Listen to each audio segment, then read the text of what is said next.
I come from the north of the country where our Human Development Index is almost Southern Europe.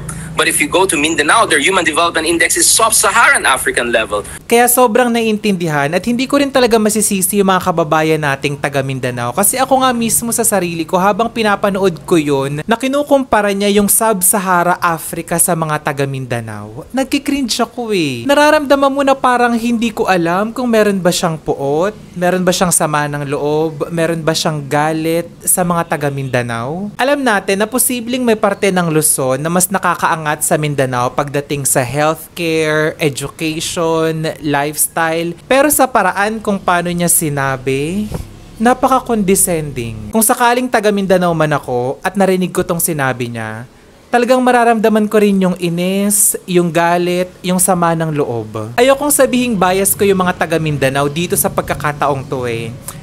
Pero yun talaga, napakaraming paraan kung paano pwedeng sabihin yung idea yung gusto niyang iparating. Pero nakakalungkot na sa ganong paraan niya pinili sabihin yun.